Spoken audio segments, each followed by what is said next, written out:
నమస్తే. Welcome to mirror TV. నేను మీ పవన్. మనం తెలంగాణలో చూస్తున్నాం రాజకీయం కాస్త తోవ మారుతుందని చాలామంది పెద్దలు కావచ్చు, లేదా ప్రతిపక్షాలు చాలా విమర్శిస్తూ వస్తున్నారు. ఎందుకంటే ఒకవైపు 6 గ్యారెంటీల ఊసే లేదు. మరోవైపు విగ్రహ రాజకీయం ముందటికొచ్చింది. ఒక్కొక్క పుంతను తొక్కుతూ ముందుకెళ్ళిపోతుంది తప్ప ఎలక్షన్‌లో ఇచ్చిన హామీలు అసలు తెరపైకి తీసుకొస్తలేరని చెప్పేసి అటు ప్రతిపక్షాలు కావచ్చు, ఇటు సామాజికవేత్తలు కావచ్చు దాన్ని చాలా విమర్శిస్తున్నారు. ఇంకోవైపు ఈ యూట్యూబ్ జర్నలిస్టుల పైన మన సీఎం రేవంత్ చేసిన వ్యాఖ్యలు కూడా చాలా కాంట్రవర్సీలకు దారితీస్తుంది. సో, మనం వీటిపైన మాట్లాడే ప్రయత్నం చేద్దాం. ఎందుకంటే ఈ పొలిటికల్ కాంట్రవర్సీ, పొలిటికల్ డైవర్షన్ అనే ఈ మాటలు ఎటన్నా పోతున్నాయా? నిజంగా తెలంగాణలో పొలిటికల్ డైవర్షన్ జరుగుతుందా అనే విషయాలపైన మనం మాట్లాడదాం. మనతో పాటు పృథ్వీరాజ్ అన్న ఉన్నారు. అన్న నమస్తే అన్న. ముందుగా నమస్తే, జై తెలంగాణ అన్న. థ్యాంక్ యూ చాలా డేస్కి టైం ఇచ్చినందుకు. ఎట్లా చూస్తారు, నిజంగా తెలంగాణలో పొలిటికల్ డైవర్షన్ జరుగుతుందా? అంటే ఏ రకంగా అంటూ నాకు పొలిటికల్గా తెలంగాణలో డైరెక్షనే లేదు ఇప్పుడు తెలంగాణ వచ్చిన తర్వాత కూడా.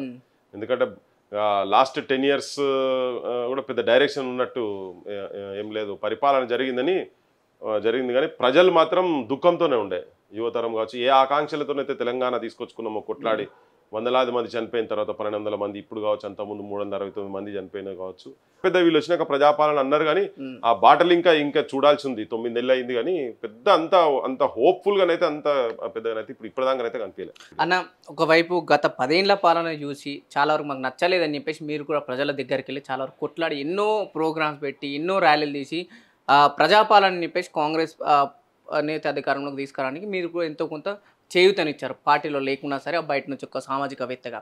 సరే, ప్రస్తుతం ఉన్న ప్రజాపాలన చెప్పేసింది 6 గ్యారెంటీలు అయితే బలంగా ప్రజల్లోకి తీసుకెళ్ళి అధికారంలోకి వచ్చింది. ఈ 6 గ్యారెంటీ ఎటెళ్ళినాయి అంటారు? ఇప్పుడు నేను కూడా మొన్నటిదాకా మాట్లాడేది ఇంకా కూడా సరే టైం ఇద్దామేమని. వాళ్ళ మేనిఫెస్టోలో పెట్టినటువంటివే నెరవేరుస్తలేరు. వాళ్ళ అమరుల కుటుంబాలకు కావచ్చు, తర్వాత ఉద్యమకారులకు 250 గజాలు ఇస్తామన్నది కావచ్చు, వెంటనే ఇమీడియట్గా చేస్తాం, 100 రోజులలో చేస్తామనేది చాలా ఉన్నాయి. ఈవెన్ రైతు రుణమాఫీ ఇమ్మీడియట్ వెంట రాగానే వాళ్ళు ఫస్ట్ ప్రమాణ స్వీకారం చేసిన రోజే రీపేమెంట్ చేస్తామని అన్నారు.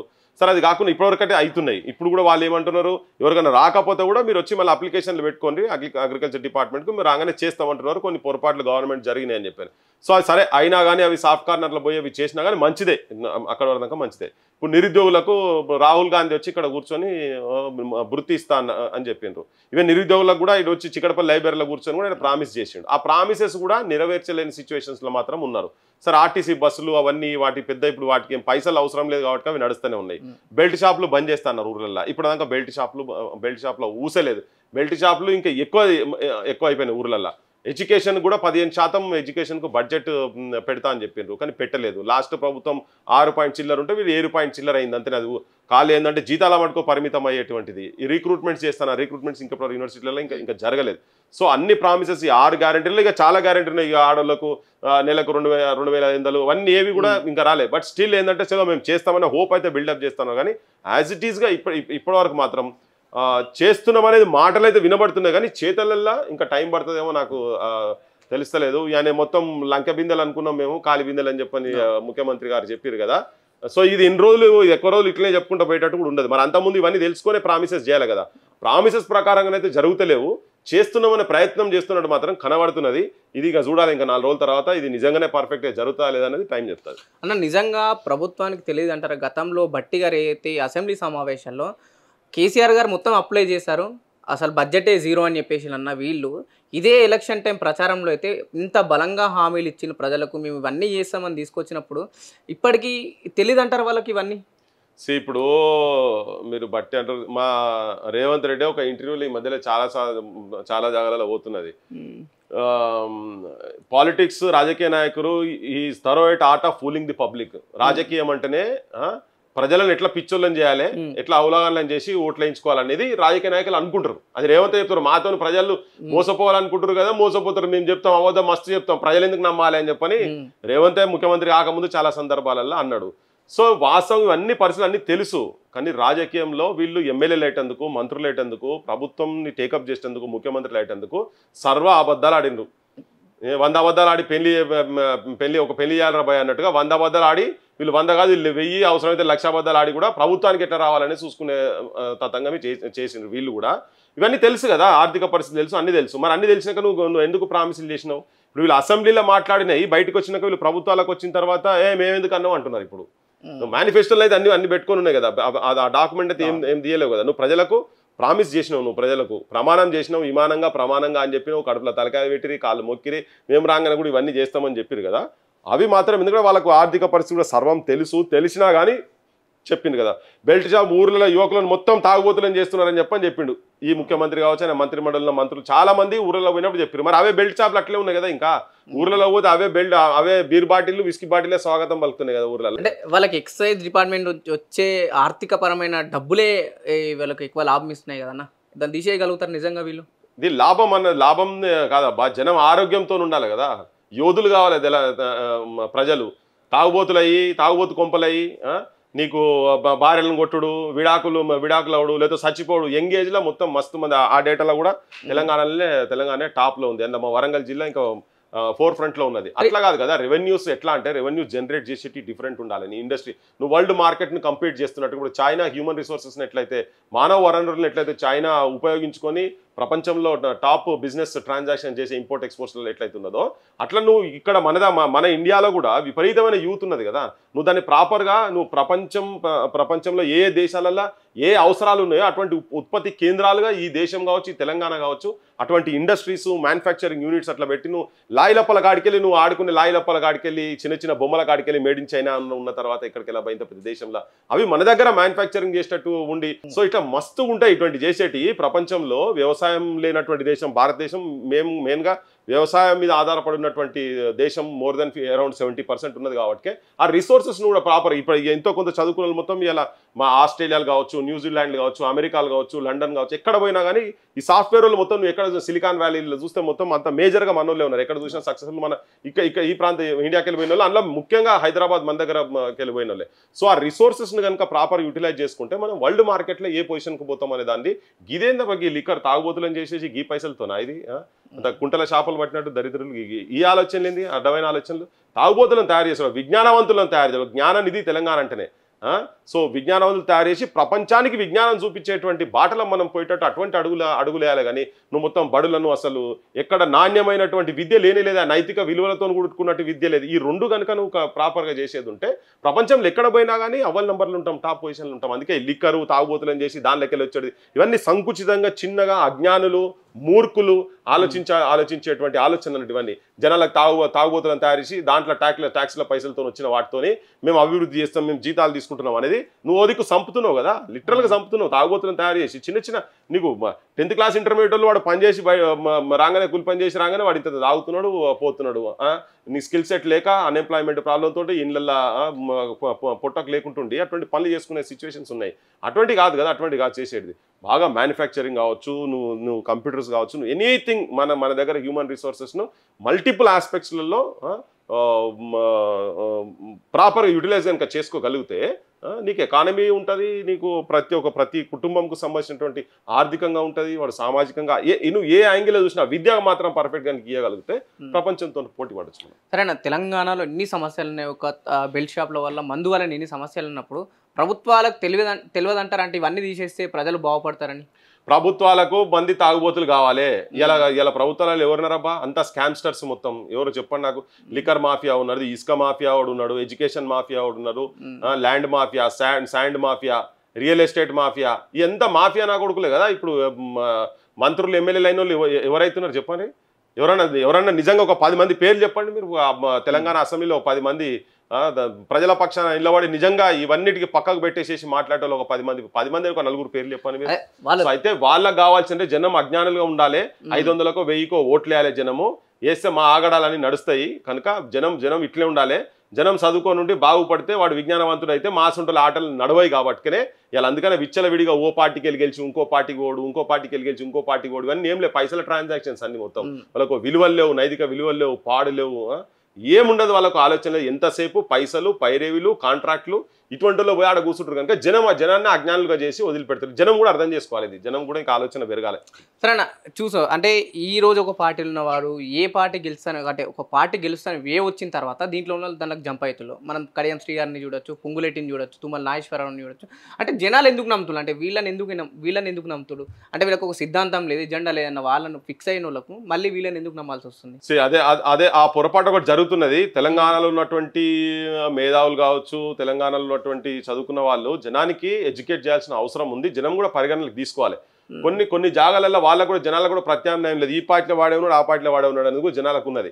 జనం ఎప్పటివరకు దాకా ఈ ఆలోచన వచ్చి దీన్ని ప్రాపర్ చేయకపోతే మనది కూడా శ్రీలంక లెక్కనో బంగ్లాదేశ్ లెక్కనో మనది కూడా అట్లా వెనెజులా లెక్కనో తయారవుతుంది.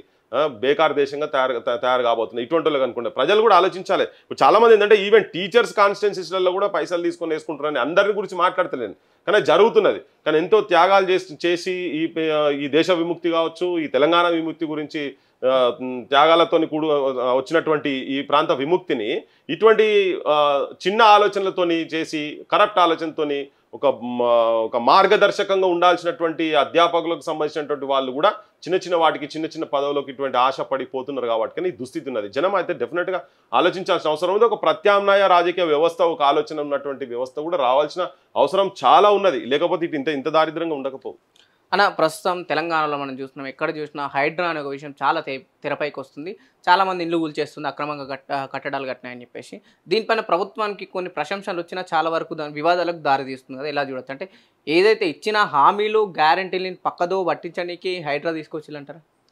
పక్కదో అంటే అది ఎన్ని రోజులు జరగదు కదా. సరే ఇయ్యాల మొత్తం ఎక్కడ చూసినా హైడ్రా అని జరుగుతున్నది. కానీ నువ్వు పొద్దున్న లేస్తే సరే ఇప్పుడు ఒక ఇంట్లో ఉన్నారబ్బా, ఇప్పుడు మా ఇంట్లో ఉన్నారనుకుందాం, చూద్దాం, అరే నాకు 2500 రూపాయలు రాగానే ఏదో ఉపకారం చేస్తున్నాడు కదా అని చెప్పని ఆలోచన వస్తుంది. ఒక రోజు కాకుండా ఒక 15 రోజులు 20 రోజులు పోస్ట్పోన్ చేస్తారు, నెల రోజులు కావచ్చు. కానీ దాని తర్వాతనైతే ఆలోచన రావాల్సిందే కదా.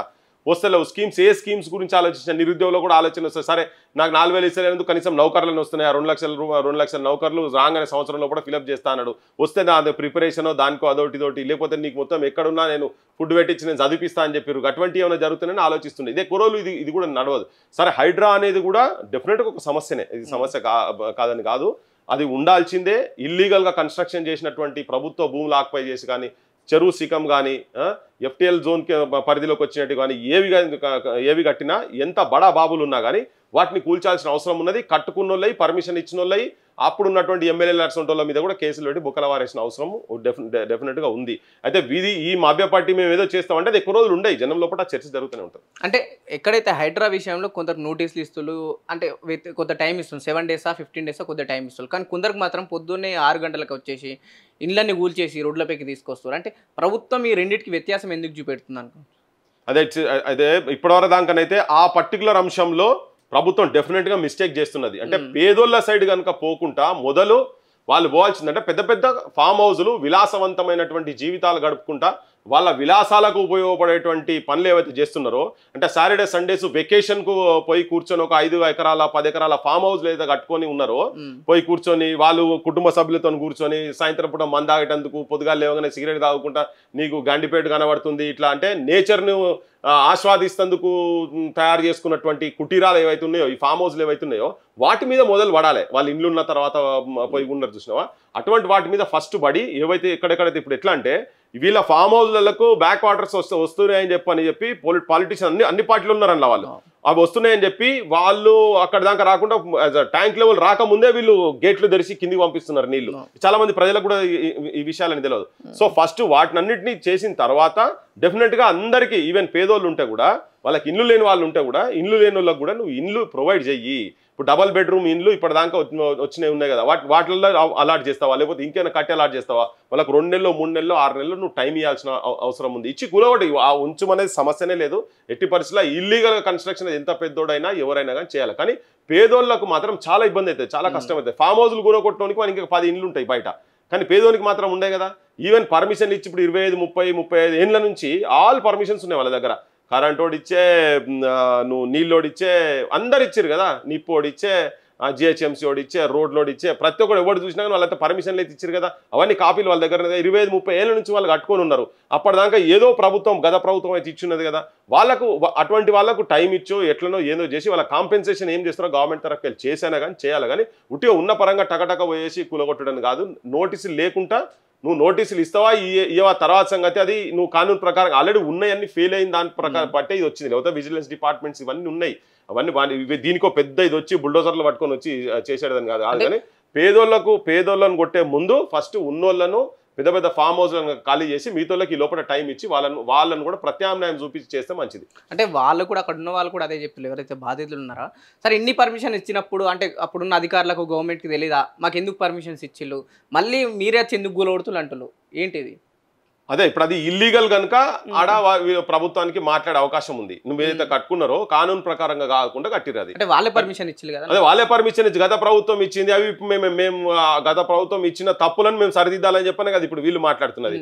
సరిదిద్దండి, కానీ అది తప్పు వాళ్ళది కాదు కాబట్టి, ఎవరిది ఆ కొన్నోళ్ళ తప్పు కాదు కాబట్టి గవర్నమెంట్లు అన్ని ఉన్నాయి, బ్యాంకు లోన్ కూడా వస్తున్నది, అన్ని పేపర్ల తర్వాత ఇరిగేషన్ పర్మిషన్ ఉన్న తర్వాత అన్ని పర్మిషన్లు ఉన్నాయి, ఎవ్రీథింగ్ ఉన్న తర్వాత ఎవరైనా కొనుక్కుంటారు. అబ్బా ఇప్పుడు ఎక్కడికెళ్ళి వస్తోళ్ళు ఎక్కడికెళ్ళి ఎట్నారంకెళ్ళి వచ్చేటోళ్ళు, మన మంగపేటకెళ్ళి వచ్చేటోళ్ళు వచ్చి ఇక్కడికి వచ్చి ఎక్కడో వైరాకెళ్ళి ఖమ్మంకెళ్ళి వచ్చి ఇక్కడ వచ్చేటోళ్ళు వచ్చి నిజంగా వనపర్తితో కలవకుర్తికెళ్ళి వచ్చి చూసిండానికి పత్రాలను చూస్తారు, కన్స్ట్రక్షన్ చేయించినాడు ఇవన్నీ చూసారు, అన్ని ఉన్నాయి కదా, బ్యాంక్ ఉన్న తర్వాత బ్యాంక్ ఉన్నది అంతా లీగల్ అనుకొని తీసుకుంటారు.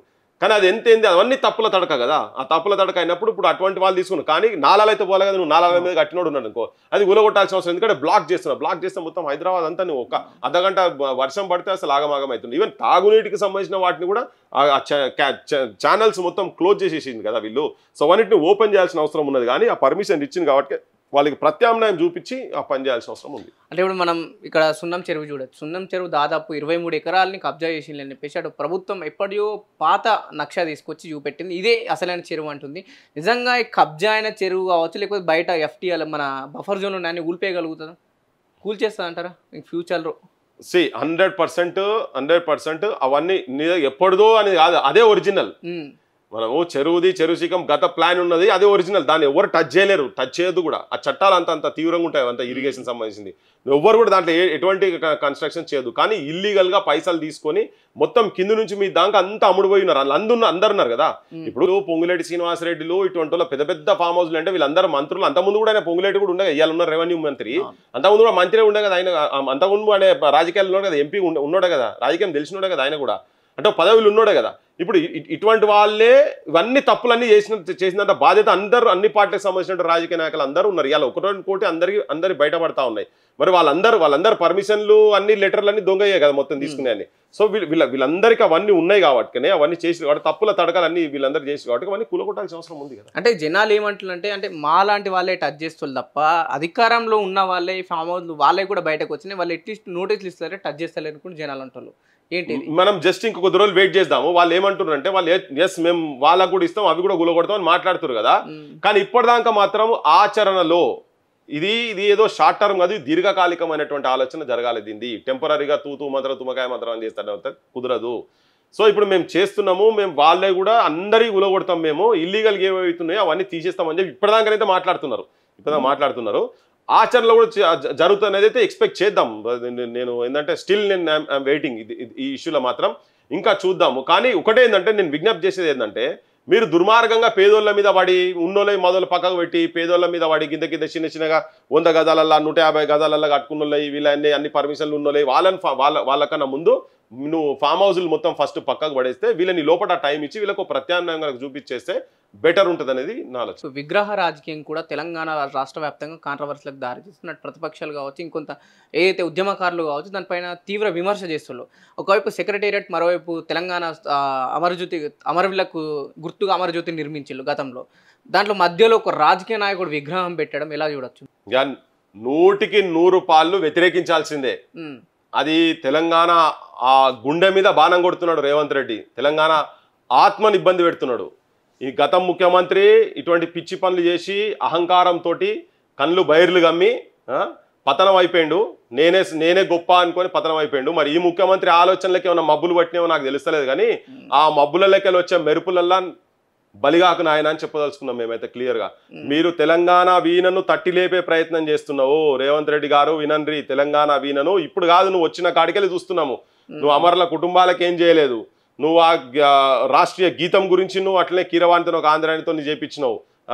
తర్వాత నువ్వు చిహ్నాల గురించి కూడా అనవసరంగా ఏళ్ళు పెడుతున్నావు. ఇప్పుడు ఇది ఇక్కడ కూడా తీసుకొచ్చి నీ రాజకీయం చేస్తున్నావు. తెలంగాణ వీణ తెంపే ప్రయత్నం చేస్తే అది రక్త గీతమై అంటుకుంటుంది. దాంట్లో నువ్వు ఆ నిప్పులలో నువ్వు కరిగిపోతావు. జాగ్రత్త. నువ్వు తెలంగాణ అంశంలో నేను అనుకున్నా నీకు తెలంగాణ కమిట్మెంట్ ఎక్కడనో దగ్గర నీ లోపల ఉన్నది అని అనుకున్నా, కానీ నువ్వు ఇటువంటి అన్ని చేస్తుంటే, ప్రతిసారి చేస్తుంటే దాన్ని నువ్వు రాజకీయంగా ఎక్కడనో దగ్గర అవమానపరుస్తున్నావు. మా సొంటోళ్ళకు బాధ పెడుతున్నావు నువ్వు. మా సొంటోళ్ళని ఇబ్బంది పెడుతున్నావు నువ్వు. మా ఆత్మ క్షోభించినట్టు చేస్తున్నావు తెలంగాణ వాదులది. నీ పార్టీలో ఉన్నోళ్ళు కూడా అందరూ చాలా మంది బాధపడుతున్నారు. దానికి రాజీవ్ గాంధీ విగ్రహం అక్కడ పెట్టుడైంది అని. రాజీవ్ గాంధీ విగ్రహం అక్కడ పెట్టాల్సిన అవసరం లేదు. నువ్వు అవమానపరుస్తున్నావు తెలంగాణ ఉద్యమాన్ని, తెలంగాణ అమరవీరులను అవమానపరుస్తున్నావు నువ్వు.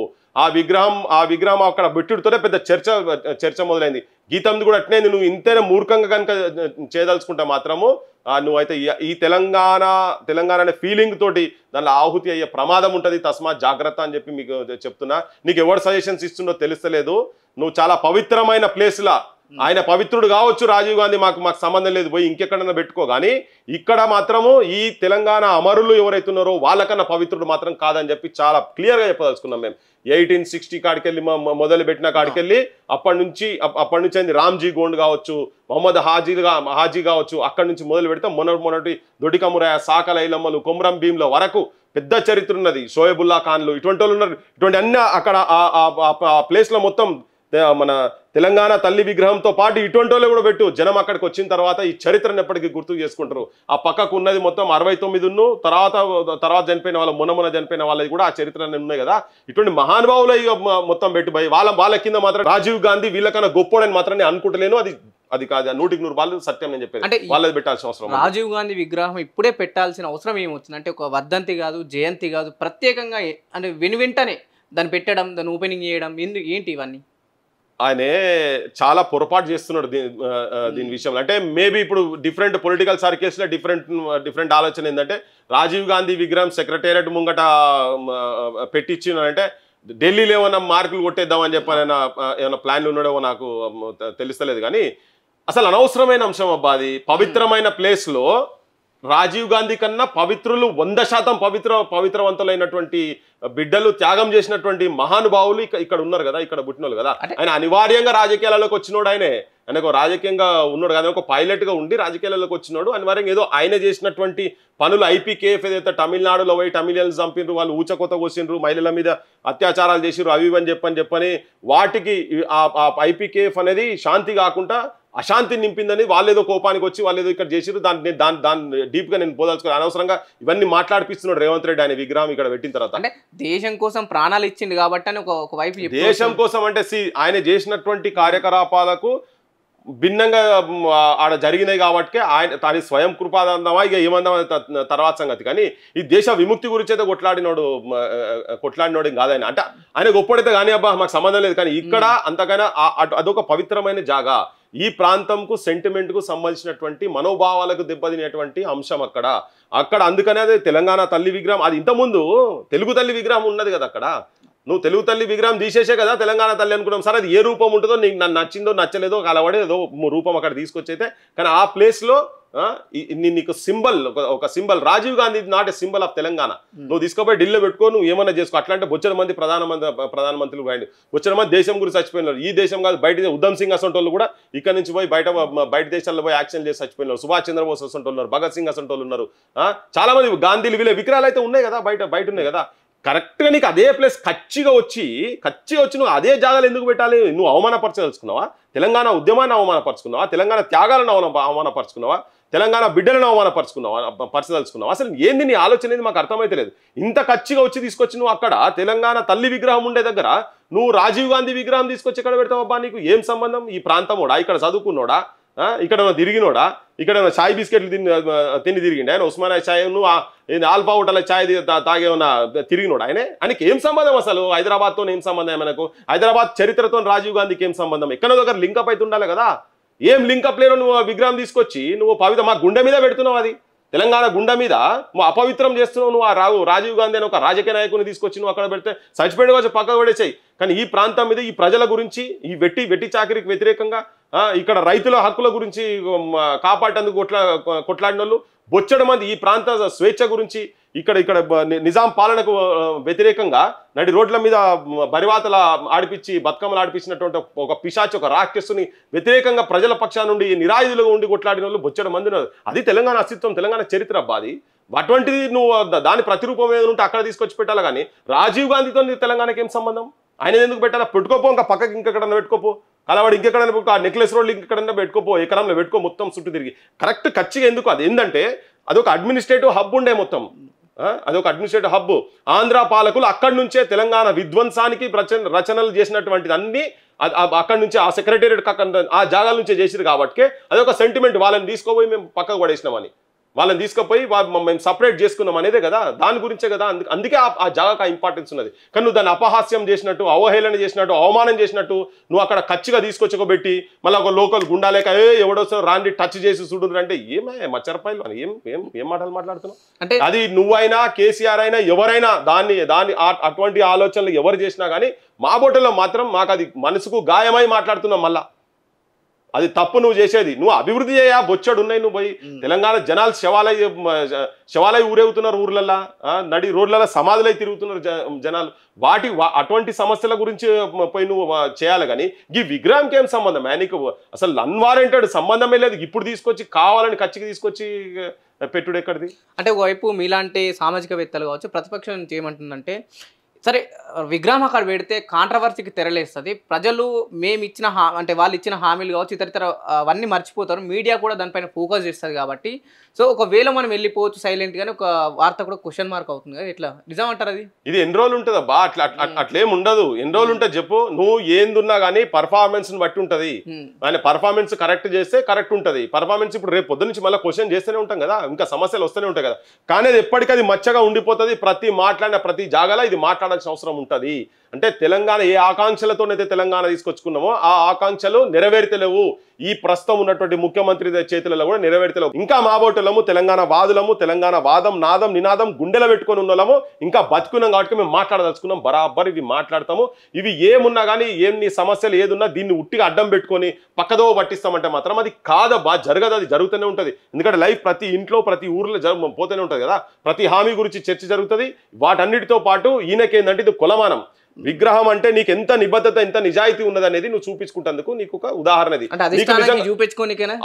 క్లియర్ కట్ గా అంటే అనుకుంటా. ఇప్పుడు ఇద్దరికి చెప్తున్నాను, ఇద్దరికి విజ్ఞప్తి. నీకు కూడా తెలంగాణ ఫీలింగ్ ఉంటే, రేవంత్ రెడ్డి గారు నీకు కూడా తెలంగాణ ఫీలింగ్ కనుక ఉంటే తీసేయి. కాసు బ్రహ్మానందరెడ్డి విగ్రహం అక్కడికి వెళ్ళి తీసేయి. 369 మంది తెలంగాణ ఉద్యమకారులను, తెలంగాణ బిడ్డలను, ముక్కు పచ్చలారని బిడ్డలను, యువకులను, విద్యార్థులను కాల్చి చంపిన ఈ నేలను రక్తంతో తడిపినటువంటి ఒక పిశాచకుడు, ఒక రాక్షసుడు కాసు బ్రహ్మానందరెడ్డి విగ్రహాన్ని నువ్వు తీసేసాయి తెలంగాణలా. ఈ ప్రాంతంలో ఉన్నట్టు గొప్ప వాళ్ళ ఎంతమంది విగ్రహాలు ఆంధ్రాలో ఉన్నాయి చూపి. అసలు అవి చేయరు మీరు. తెలంగాణ నీకు నిజంగా నీకు తెలంగాణ నేను బిడ్డ, నేనేంది అచ్చంపేట అడవి బిడ్డను అని మాట్లాడుతున్నావు కదా. నువ్వు నిజంగా అచ్చంపేట అడవి బిడ్డవు, నువ్వు అచ్చంపేట ముద్దు బిడ్డవు, ఆ మట్టిలో పుట్టిన నువ్వు అయ్యేది ఉంటే తీసి పడేసాయి. కాసు బ్రహ్మానందరెడ్డి విగ్రహం ఇక్కడ నుంచి తీసి పడేసాయి. కాసు బ్రహ్మానందరెడ్డి బోర్డు కనిపించదు తెలంగాణలో. ఇంతకన్నా దుర్మార్గం ఇంకా వేరేటోళ్ళ బొచ్చడు విగ్రహాలు. అవన్నీ కూడా అసలు తెలంగాణకు సంబంధించిన రాజశేఖర రెడ్డి కావచ్చు, వీళ్ళందరూ చాలా మంది విగ్రహాలు పెట్టుకున్నారు కదా. ఎన్టీ రామారావు కావచ్చు, వీళ్ళందరి ఎక్కడో దగ్గర ఉంటే వేరే విషయం. భయ్ ఏమో ఊరూర్లలో పెట్టిరు కదా. ఈ ప్రాంతం చరిత్ర అనేది ఇప్పుడు మా గద్వాల్ పోతాడు రాజశేఖర రెడ్డి విగ్రహం ఉంది. ఆడ గద్వాల్లో ఇక్కడ యూనివర్సిటీలో చదివినటువంటి సర్వారెడ్డి విగ్రహం పెట్టాలని చెప్పి ఆడ పోయి మాట్లాడినాం. నడి సెంటర్లలో వాళ్ళే ఇంకా కూడా తెలంగాణ వచ్చిన తర్వాత వాళ్ళే చరిత్రలు చదువుకుంటూ కూర్చోాలా అన్న. సరే విగ్రహాలు అంటే వాళ్ళకి గుర్తుగా పెట్టుకుంటారు కదా. ఒకప్పుడు పెద్ద కొందరు మహానుభావులై అటు పోరాట యోధులై పెడుతున్నాయి. కానీ ఇప్పుడు విగ్రహాలకు ఆ వాల్యూ లేదంటారా విగ్రహాలు పెట్టడానికి? అరే ఇప్పుడు నేనేం చెప్తున్నా, ఎవరు పడితే వాళ్ళే విగ్రహాలు పెడతారు. కానీ పెట్టాల్సిన వాళ్ళు అయితే పెట్టాలనా లేదా? ఇప్పుడు సర్వారెడ్డి పేరు మీకు ఎరికేనా? ఇట్లా బొచ్చడు మంది ఉన్నారు యూనివర్సిటీలో ఇంజనీరింగ్ స్టూడెంట్. ఇక్కడ ప్రమాదవశాత్తు జాము ఉస్మానియా రైల్వే స్టేషన్లో అప్పుడు 6-9 మూవ్మెంట్లో ఒక యాక్షన్ చేస్తే కూర రాజన్న గారు వీళ్ళందరూ ఉండే ఆయన చనిపోయింది. అందులో ఫస్ట్ అంటే యూనివర్సిటీ ఇక్కడికి వచ్చే టాపర్స్ కదా వీళ్ళందరూ. అట్లా నేను ఒక్క పేరు కాదు ఇట్లా దారాలంగా ఇట్లా చెప్పగలుగుతాం. షేక్ ఫకీర్ కావచ్చు, గూడూరు వెంకటస్వామి, మార్చల మార్కండే, నువ్వు ఎక్కడ శంకర్ ఎవరెవరు తుపాకీ తూటా ఇట్లా పడుతుంటే అంగి తీసి ఆ రక్తం అడుగులో పెట్టి మళ్ళీ జై తెలంగాణ అంటే ఛాతి మీద తుపాకులు తీసుకొని చచ్చిపోయిన వాళ్ళు బొచ్చడ మంది ఉన్నారబ్బా. అటువంటి పెట్టాలి కానీ వీళ్ళు ఏం సంబంధము దోపిడిదారులు వీళ్ళంతా దొంగలు వీళ్ళే తీసుకొచ్చి విగ్రహాలు పెడితే ఎట్లా నేను రాజీవ్ గాంధీని దోపిడిదారు దొంగ అని మాట్లాడతారు బొచ్చడ మంది బయట ఉన్నారు కదా అంతకుముందు ఏముండే వీళ్ళకు ముఖ్యమంత్రులు ఎమ్మెల్యేలు మంత్రులు కాగానే మొత్తం వెనకంటే అకౌంట్లలో ఫుల్ పైసలు ఉంటాయి విగ్రహాలు ఉత్తములై ఆదర్శప్రాయులైనటువంటి వాళ్ళయి వాళ్ళు సమాజానికి ఒక హితబోధ నీతి బోధలు చెప్పిన వాళ్ళు కావచ్చు త్యాగాలు చేసిన వాళ్ళు కావచ్చు వాళ్ళ చరిత్రలు తెలుసుకుంటే జనం లోపల మానసికంగా కానీ జనం లోపల ఒక మార్పు జరగాలి ఒక మెసేజ్ ఓరియంటెడ్ పర్సనాలిటీస్ విగ్రహాలు పెట్టాలి ఇలా అంబేద్కర్ విగ్రహం పెట్టినావు అంబేద్కర్ అన్టచబుల్ కమ్యూనిటీస్ అని చెప్పని సమాజం బయటికి పెట్టిన అటువంటి కమ్యూనిటీస్కి వెళ్ళి వచ్చి తన బడిలో మంచినీళ్ళు కూడా తాగలేని పరిస్థితులు ఉంటాయి టిఫిన్ బాక్స్ ముట్టుకుంటే ఆ టిఫిన్ కూడా తినని స్టేజ్ కాడికి వెళ్ళి వచ్చి ప్రపంచంలో అంత గొప్ప మేధావి ఆ కాలంలో కూడా ఎవరు లేరు అన్ని డిగ్రీలు ఇప్పటివరకు కూడా ఎవరు చదివిన లేరు ప్రపంచాన్ని చదివినటువంటి ఒక మేధావి కాబట్టి ఆ మేధావి ఈ ప్రాంతంలో ఒక అంటరాని జాతులలో పుట్టింది కాబట్టి ఆదర్శప్రాయుడు ఎట్లా ఎన్ని కష్టాలు ఎన్ని వచ్చినా కానీ అవన్నిటి తట్టుకొని ఎట్లా చదివిన అనేది అది ఒక ఆదర్శప్రాయుడు కాబట్టి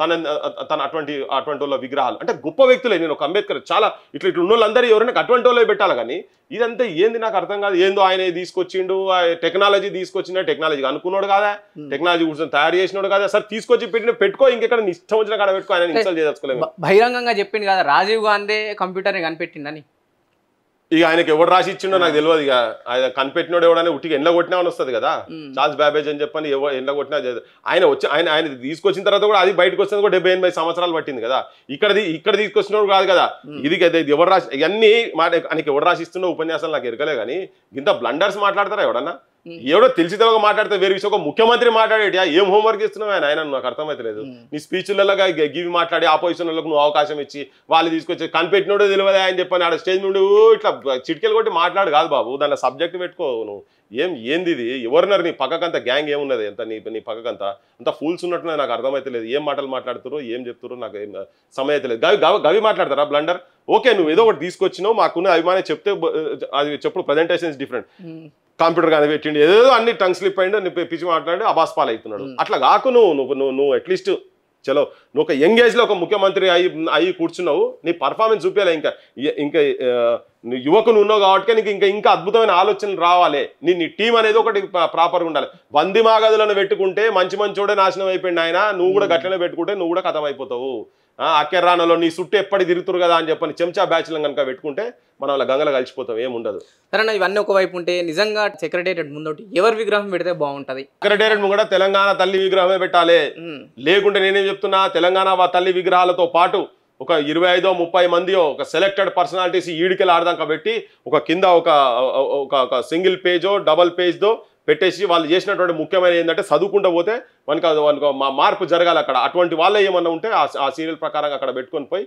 ఐడెంటిఫై చేసి పెట్టాలి ఈ ప్రాంతానికి సంబంధించినటువంటి వాళ్ళే కనుక పెట్టేది ఉంటే అదొక మోడల్ ఉంటుంది అది జరగాల్సిన పని అది రాజీవ్ గాంధీ విగ్రహంతో మేము నేర్చుకునేది ఏం లేదు నాయనాడా రాజీవ్ గాంధీకి తెలంగాణకు సంబంధం లేదు ఇది కూడా సపరేట్ గా తెలంగాణ అనేది హైదరాబాద్ స్టేట్ అనేది ఒక సపరేట్ సంస్థానం ఉండే ఇక్కడ మాకు ఒక ఐడెంటిటీ ఉన్నది ఇక్కడ సపరేట్ డైలెక్టిక్ భాష వేరు ఇక్కడ సాహిత్యం వేరు ఇక్కడ ఆచారాలు వేరు ఇక్కడ కట్టుబాట్లు వేరు ఇక్కడ పోరాటాలు వేరు ఆ స్ట్రగుల్ వేరు సో దీనికి ఎక్కడో తీసుకొచ్చి ఇక్కడ పెట్టుడు అనేది మాకు అస్సలు నచ్చలేదు పెట్టేది ఉంటే నేను చెప్పిన కదా అటువంటి తెలంగాణ తల్లి విగ్రహమే పెట్టాలి పెట్టి ఇటువంటి వాళ్ళు ఏమైనా ఉంటే అక్కడ విగ్రహాలు ఏమైనా పెట్టి వాళ్ళకి సంబంధించిన అవసరం అయితే సాయంత్రం కాగానే లేజర్ షోనో sound light and sound show అటువంటిది పెట్టి ఇటువంటి చరిత్రలు మొత్తం అక్కడికి వచ్చి ఉన్న వాళ్ళందరికీ పెట్టాలి అదొక విలాసవంతమైనటువంటి జాగా కాదు అదొక విజ్ఞానం పెంపొందించేది ఈ ప్రాంత అస్తిత్వం గురించి చెప్పేటువంటిది అక్కడ ఉండేది ఉంటే అది బాగుంటుంది అన్న ఇంకో విషయం కూడా చాలా తెరపైకి వస్తుంది యూట్యూబ్ జర్నలిస్ట్లో గతంలో రవీంద్ర భారత్లో చేసిన వాక్యాలు చాలా మందిని కాస్త వివాదాల దాన్ని మనం తీసుకెళ్తుంది ఎందుకంటే ఒకవైపు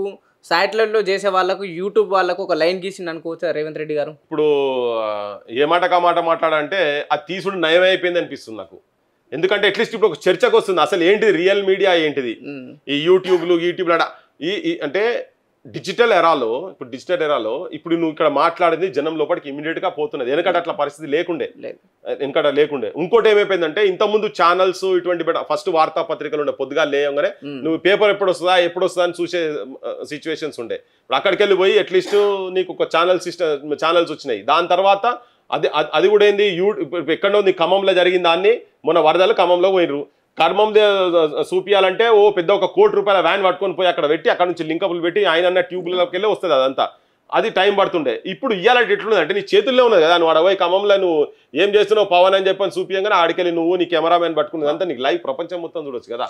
ఈ ఎరాలో అసలు రియమైన జర్నలిజం ఏంది అని అంటే నిజం కూడా ఇప్పుడు కెమెరాలు పట్టుకొని కింద తిరుగుతున్న జర్నలిస్టులు ఎవరు ఉంటారు కదా వాళ్ళే. వార్త అంటే మనిషికి మధ్యలో ఉన్నటువంటి వంతెన, వార్తల వంతెన ఏది ఉందో అన్నీ జర్నలిస్ట్ అంటారు అబ్బా. ఆ వంతెన ఇప్పుడు యూట్యూబ్ జర్నలిస్టులు ఏదైతే ఉన్నారో వాళ్ళు చూపిస్తున్నారు. చిన్న ఇన్వెస్ట్మెంట్స్ తోటి వాళ్ళు పల్లెల కాడికి ఎక్కడికంటే అక్కడికి పోగలుగుతున్నారు విత్ మినిమం ఇన్వెస్ట్మెంట్ తోటి. పెద్ద కాదు కాబట్టి పెద్ద అడ్వర్టైజ్మెంట్ల మీద డిపెండ్ కావాల్సిన అవసరం లేదు కాబట్టి వాళ్ళు ఎక్కడంటే అక్కడ ఇట్లా పెట్టి చూపిస్తారు కాబట్టి ప్రపంచానికి తెలుస్తున్నది వాళ్ళు జర్నలిస్టులు. అంటే నిజంగా కాంగ్రెస్ పార్టీ ప్రతిపక్షంలో ఉన్నప్పుడు ప్రధానంగా యూట్యూబ్ ఛానళ్ళను వాడుకొని అధికారంలోకి వచ్చిందని చెప్పి చాలా మంది దానిపైన చెప్తున్నారు. రేవంత్ రెడ్డి గారు కూడా మొదట్లో అదే చెప్పి చాలా మంది యూట్యూబ్ ఛానళ్లకు ఇంటర్వ్యూలు ఇచ్చిన రేవంత్ రెడ్డి గారి అధికారంలోకి వచ్చిన తర్వాత ఇంత పెద్ద వ్యాఖ్యలు ఎందుకు చేయాల్సి వచ్చింది? మెయిన్ స్ట్రీమ్ ఛానళ్ళ గురించి నేను చెప్పదలుచుకున్నా అబ్బా. ఇప్పుడు ఎందుకు వచ్చిందంటే మెయిన్ స్ట్రీమ్ ఛానల్ పరిస్థితి ఏంటంటే టీడీపీకి ఛానల్స్ ఉన్నాయి, కాంగ్రెస్ కు ఛానల్స్ ఉన్నాయి, బీజేపీకి ఛానల్స్ ఉండే. సరే బీజేపీ అయినే అంతకుముందు మా బీజేపీలో ఉన్నాయని మళ్ళీ ఇంట్లోకి వచ్చేసింది. ఇప్పుడు అది కాంగ్రెస్ ఛానల్ అయిపోయింది. మెయిన్ స్ట్రీమ్ ఛానళ్ళు మొత్తము బ్రాండెడ్ అయిపోయినాయి. పచ్చ పార్టీలో పచ్చ పార్టీ అయింది, గులాబీ అయింది, తెల్ల పార్టీలో తెల్ల పార్టీ, త్రివర్ణ అందరు ఎవరికి వాళ్ళకి అయిపోయినాయి. ఇలా ఆ మాత్రం వాస్తవాలు చూపిస్తున్నారు, జనానికి తెలుస్తున్నాయి అని అంటే అది యూట్యూబ్ ఛానల్ ద్వారానే తెలుస్తున్నది. ఇది వాస్తవం. ఇలా మెయిన్ స్ట్రీమ్ ఛానల్ ఎవరు చూపిస్తారు? ఇది యూట్యూబర్సే చూపిస్తున్నారు. ఇదంతా మొత్తం ఇంటర్నెట్ యుగం వచ్చింది కాబట్టి కంప్లీట్గా ప్రపంచంలో ఎక్కడికంటే అక్కడ పోతున్నది కాబట్టి అది మెయిన్ స్ట్రీమ్ ఛానల్లోకి వీళ్ళకున్న డిఫరెన్స్ అది. ఇలా యూట్యూబర్స్ నా దృష్టిలో యూట్యూబర్స్ ఇలా చాలా అడ్వాన్స్ అయిపోయినారు. యూట్యూబర్స్ నిజమైన జర్నలిస్ట్గా పరిగణక తీసుకోవాలి. ఇలా నువ్వు మారుతున్న పరిణామాల ప్రకారంగా ఇలా యూట్యూబర్స్ను మాత్రం రియల్ జర్నలిస్ట్గా వాళ్ళని కూడా తీసుకోవాలి. కాకపోతే నువ్వు దానికి ఏమన్నా రూల్స్ అండ్ రెగ్యులేషన్స్ ఎక్కడన్నా పెట్టి ఇంత సబ్స్క్రిప్షన్ ఉండాలన్నా, ఇంత ఏది ఉండాలన్నా, లేకపోతే నువ్వు సబ్జెక్ట్ ప్రకారంగా క్వాలిఫికేషన్ ప్రకారంగా నువ్వు ఏం టర్మ్స్ అండ్ కండిషన్స్ పెట్టాలి. మెయిన్ స్ట్రీమ్ ఛానల్స్ ఒకటే ఛానల్స్ అంటే మాత్రం అవి పార్టీల ఛానల్స్, అవి రాజకీయ పార్టీల ఛానల్స్ కాబట్టి వాళ్ళకి ఏ అవసరాలు ఉంటాయో అవే చూపిస్తారు. వాళ్ళకు వ్యతిరేకమైన ఉన్నటువంటి వార్తలు రాయరు. ప్రజాపక్షాన లేనటువంటిది, జనం గుండె సప్పుడు వినిపించేటువంటిది ఇవాళ వాస్తవంగా చూపించాలంటే నాకు అనిపిస్తున్నది యూట్యూబర్సే ఉన్నారు. అంటే నిజంగా రేవంత్ రెడ్డి గారు చేసిన వాక్యాలు ఎప్పటికైనా ఈ యూట్యూబ్ జర్నలిస్టులమైన గవర్నమెంట్ నుంచి ఎఫెక్ట్ పడుతుందా?